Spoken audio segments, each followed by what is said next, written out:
Coming up on Network Africa, troops from the Sahel region begin joint military exercises in northwestern Niger to fight terrorism. Ghana temporarily shuts its embassy in the United States over alleged visa scandal. Plus, Zimbabwe's President Emerson Mnangagwa signs contentious radio license bill into law, angering the citizens.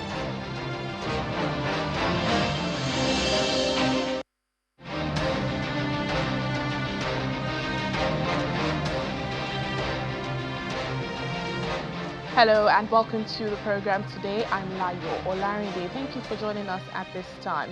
Troops from several member states of the Sahel States Alliance, AES, have begun a joint military exercise in northwestern Niger as part of a two-week regional training to combat terrorism. According to Deputy Chief of Staff of the Armed Forces, Abdul Amiru, the initiative is both strategic and humanitarian, aimed at showcasing shared commitment to strengthening armed forces, fostering strong partnerships and unity across cross-border threats, including terrorism. He adds that the second edition of the Taha Nakal military exercise, also known as the Love of the Fatherland in Tamesh language, brought together troops from AES members Niger, Mali and Burkina Faso, as well as forces from Chad and Togo. Officials explained that the exercises are designed not only to fight terrorist groups, but also to address broader security issues in the region. In Senegal, the Special Anti-Corruption Court has indicted Mr. Amadou Faye, a former Minister of Community Development and the brother-in-law of former President Macky Sall, on charges of embezzling over $4.6 million in public funds. This makes Mr. Faye the fifth senior official from the previous administration to face charges before the High Court of Justice, a special tribunal responsible for prosecuting alleged crimes committed by former government officials while in office.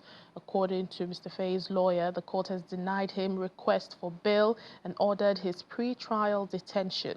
The indictment comes as part of a broader crackdown on alleged corruption under the administration of newly elected President Bassirou Faye, who campaigned on promises of transparency and accountability. Ghana has announced that the country will temporarily close its embassy in the U.S. capital amid an investigation into an alleged visa scam. Foreign Affairs Minister Samuel Ablakwa said the embassy will be shut following damning findings of an audit team he had put together to investigate alleged corruption at the Washington diplomatic mission. According to him, the closure would last a few days until a reconstructed and systems overhaul is finalized. The scandal involves a locally recruited staff member and collaborators who were allegedly involved in a fraudulent scheme whereby they extracted money and from visa and passport applicants. Well, it is alleged that the scheme consisted of creating an unauthorized link on the embassy's website to redirect visa and passport applicants to a private firm where they were charged extra for multiple services without the knowledge of the foreign ministry. South Africa's 2024 General Household Survey reveals a continued rise in reliance on government support. The proportion of individuals receiving social grants grew from 12.8% in 2003 to 30.9% in 2019 and surged to 40.1% in 2024, largely due to the introduction of the special COVID-19 Social Relief of Distress Grant. Statistician General Risenga Maluleke presented the findings at a media briefing in Pretoria earlier today. The survey provides a snapshot of progress achieved in basic government services and identifies service delivery gaps for policy intervention. Our South Africa correspondent, Innocent Samosa, reports.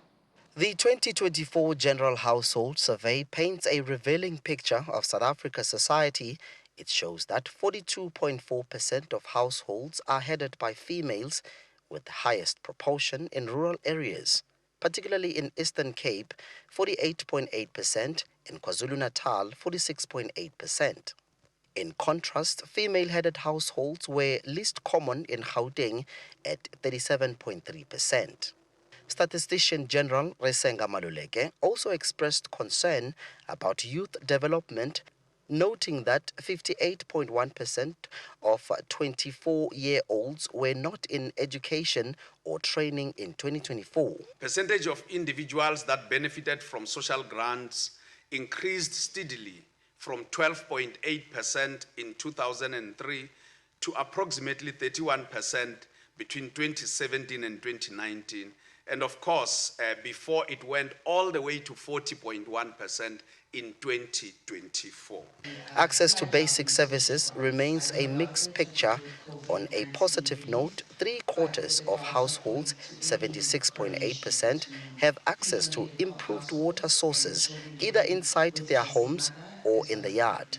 We are saying that although the percentage of households with access to municipal piped water increased by 1.4 percentage points to 87.7% between 2004 and 2024, this represented an additional 6.3 million households. When it comes to healthcare, 73.1% of households members first sought help at public clinics or hospitals, while 25.3% turned to private facilities.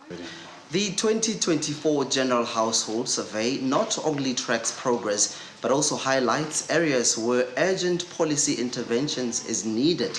As government considers these findings, millions of South Africans await actions that could shape the quality of their everyday lives. From Pretoria, South Africa, Innocent Simos, Channels Television News. Zimbabwe's President Emerson Mnangagwa has signed into law a contentious bill that requires all motorists to buy a radio license before acquiring vehicle insurance. Well, this has sparked reactions from some motorists as they will now have to pay $92 annually in order to listen to the radio in their vehicles. Reports say the introduction of this measure is part of a plan to widen revenue sources for the state broadcaster. However, critics say the license fee is too high, especially given the difficult economic situation in the country. Leading opposition figure in the country, Nelson Chamisa, has described the new law as too draconian, anti-citizens and outrightly heartless.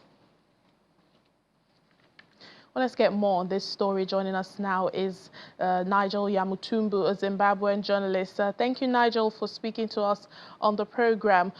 For President Mnangagwa to sign this into law, requiring all motorists to buy a radio license before acquiring their vehicle insurance, tell us why is this law so contentious? The law that you make reference to, compelling all motorists to buy a radio license for the Zimbabwe Broadcasting Corporation, the state broadcaster, before acquiring a vehicle license, is known as the Broadcasting Services Act. And this particular law was initially enacted to regulate the broadcasting sphere, to establish a broadcasting regulatory authority, and to ensure there is a fair and equitable distribution of the relatively scarce broadcasting space. But now it has been turned as a tool to fundraise for the otherwise indebted state broadcaster, and to ensure and enforce an already existing statute that would ordinarily compel citizens to be paying taxes for owning a device. So the amendment, in essence, is segregatory in that it is targeting a specific sect of the country's population, and in a way, it does not necessarily meet the test of it being administratively fair, or what we know as administrative justice. In any event, and I make this point as someone who was party to the Broadcasting Services Act Amendment Bill parliamentary public hearings, the government, the Minister of Information in particular, did not take heed of what the citizens of Zimbabwe had to say about this particular law. And all the submissions made were in essence ignored. And what then President Mnangagwa signed is not a true reflection of the aspirations that Zimbabweans espoused in the parliamentary hearings, that parliamentarians themselves, as representatives of the people, said in the House of Assembly. And here we are now with a law that is being contested. Indeed, Nigel, and these motorists that now have to pay about $92 annually in order to listen to the radio in their vehicles, how are they reacting to this new measure? Indeed, the licensing fees are exorbitant. I think they rank as the highest in the region. They are not justifiable. They, in essence, actually restrict the very same rights that such a law should espouse. And this includes the right for free expression, the right for citizens to have access to their public broadcaster. And indeed, it sounds more punitive than it is enabling. I think what is clear also is that the citizens of Zimbabwe were categoric in their submissions that they would prefer having to support and fund the state broadcaster. No one has a problem with that, but only if it is reformed and it is reflective of Zimbabweans in their diversity. And with so much outcry and from the reactions you've mentioned, do you think this bill can be repealed for the government to listen to the people? Well, the jury is out on whether the bill will be repealed. As once a law is enacted, it becomes extremely difficult to have it automatically repealed. I think it has to follow due processes and so forth. And it is actually unfortunate that the president, who was the last hope really, had he not signed this into law and taken it back to parliament and to his minister, that would have been a different conversation. But now that it is law, the only perhaps avenue he has to advocate for it to be repealed, which would take due process, but perhaps litigation to challenge the constitutionality of the law by virtue of it being ultra vires what the people of Zimbabwe said during the parliamentary public hearings and the sentiment that was carried in parliament, or to even then challenge it on the pretext of administrative justice, or to challenge it in terms of the procedural inadequacies and the illegalities that the law plunges the country into. All right, then, thank you so much. Nigel Yamatumbu, Zimbabwean journalist there for us. Well, in South Sudan, the United Nations is warning of further deterioration of human rights situation in the country. And this was during a bi-weekly briefing in Geneva. And this follows a sharp increase in hostilities between the South Sudan People's Defense Forces and the Sudan People's Liberation Army. Speaking on behalf of the High Commissioner, Volker Turk, UN Human Rights Office spokesperson Saif Magango is urging all parties to urgently pull back from the brink and to uphold the 2018 peace agreement and protect civilians. We are warning today about a real risk of a further deterioration in the already dire human rights situation in South Sudan. This follows a sharp increase in hostilities between the South Sudan People's Defense Forces and the Sudan People's Liberation Army in opposition and their respective allied fighters. At least 75 people, civilians, have been killed and 78 injured since the latest hostilities broke out in February. High Commissioner Volker Turk is urging all parties to urgently pull back from the brink and to uphold the 2018 peace agreement. He is also calling on all parties to protect civilians and civilian objects and to facilitate humanitarian access in line with their obligations under international law. We are also concerned by the arbitrary detention of dozens of politicians linked to the SPLMIO, among them the country's vice president, ministers, and members of parliament. All those arbitrarily detained must be immediately and unconditionally released. We appeal to the authorities to also take prompt, effective, and meaningful steps to halt hate speech. Welcome back to the program. As Nigeria marks Children's Day, UNICEF's country representative Christian Munduate has emphasized the critical role of government, the private sector and the media in advancing the growth and development of Nigerian children.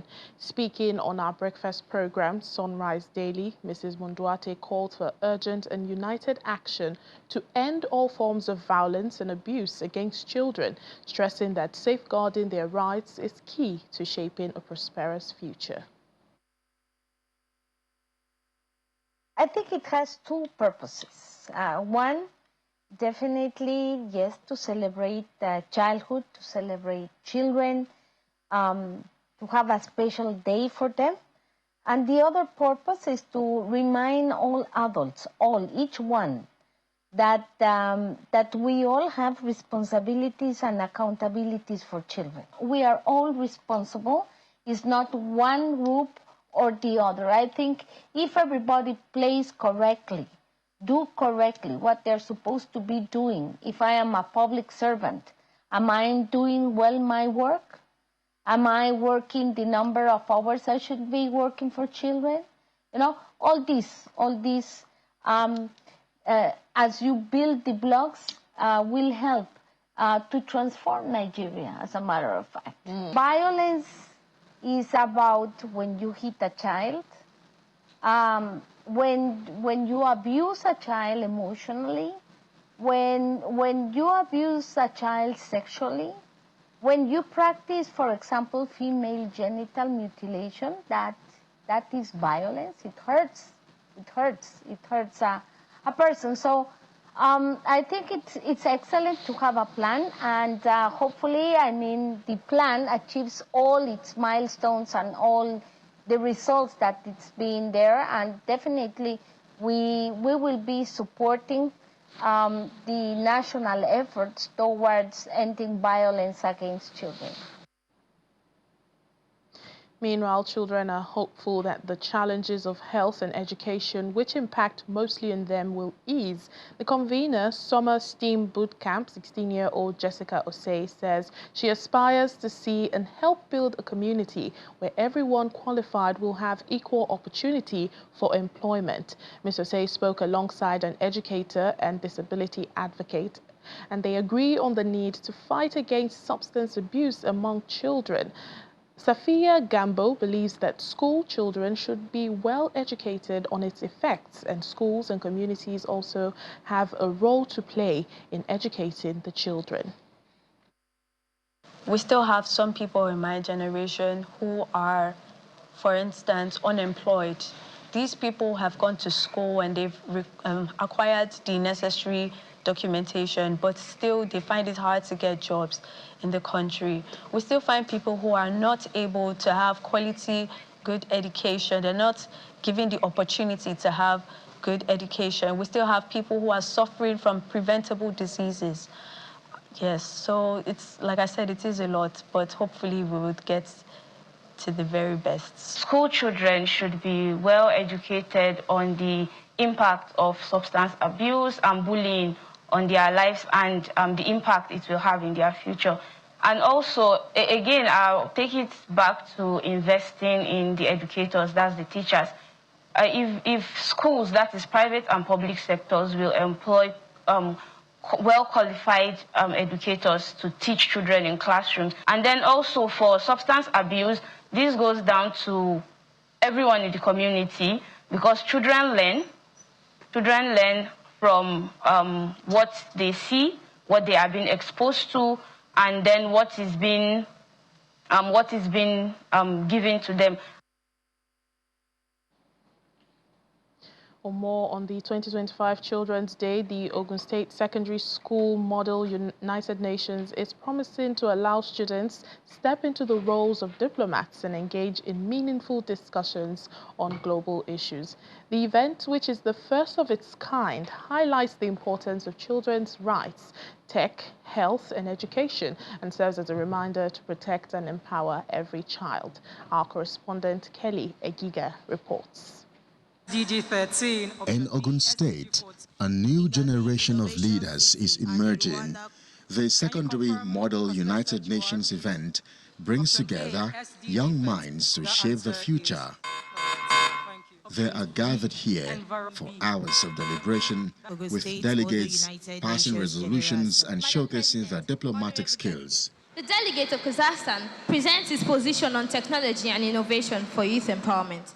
The students-turned-delegates also engage in negotiations, quiz, and intense debates tackling pressing global issues. AI systems and fintech innovations that lead global trends. The Ogun State Commissioner for Education, who is represented, speaks on the theme, while the keynote speaker, Precious Ayomide, advocates for blockchain and sustainability while empowering future leaders through mentorship. Our forefathers were in an era where you could learn something and stop just at learning it. But we are in an era where you have to keep learning something every day. And that is what is going to be my bone of contention for you, that skills will be changing. I'm sure you might have had one skill or the other, but you must evolve around the world, or else you will be left behind. The trending is moving fast, that all system and activities is being digitalized. So in country that you can't live, you may not reach home and you will acquire your education. That is as a result of technology and digitalization. For the organizers, the event empowers young leaders to drive positive change in Nigeria and all around the world. This is to actually enlighten them, to bring innovation into the system, and also so that people can actually, benefit from this. For the children to always see themselves as the leaders that they are, not being deterred by whatever is going on in the nation. Live as a leader. I believe every child is a leader. They just need a bit of motivation and, channeling towards seeing themselves as leaders. Participants also share some lessons learned. I've learned that the youths are not the leaders of tomorrow. They are the builders of today. That's what I learned.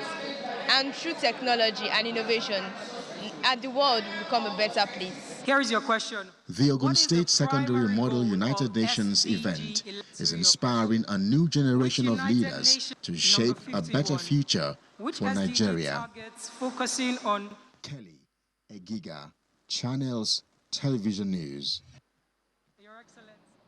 Well, the heartbeat of Nigeria's future lies in her young population, and that's why there's an urgent need to raise the next generation of change makers in them. This was the main thrust at a gathering of young Nigerians here in Lagos, with the event empowering them through insights, opportunities and inspiration to shape the nation's future. The program tagged Gen Z involvement in a new Nigeria with the team Building the Future, Becoming the Future also provided a powerful platform for thought-provoking conversations, mentorship and networking, featuring top industry leaders, professionals and creatives. A convener of the event, Saint Gomez, describes it as a movement inspiring Gen Zs to redefine their aspirations and take action toward a better Nigeria. The initiative behind this was brought out of a hunger for Gen Z participation in the nation's building. One of the big advocates of Gen Z involvement in developing Nigeria. I have been trying to discourage JAPA for a very, very long time. I strongly believe that there's nothing we are looking for out there that is not here in Nigeria. I strongly believe that we can do what they call fill in the gap, see what's working out there and imbibe it in our nation. But how can we do this if we have the Gen Zs, which are actually the brain class of the country, currently not in the country? So Nigeria is actually suffering from a factor called brain drain. And this initiative was born out of the brain drain deficiency of Nigeria in terms of nation building, both political, entertainment, both business, whatever sector of Nigeria. So this was actually, this is a platform whereby we clamor for an active participation in bringing the Gen Zs on board to actually help Nigeria, because we're the ones that can provide modern day solution to current problems. And that's it on the program today. Thank you for watching. I'm Layo Olarinde.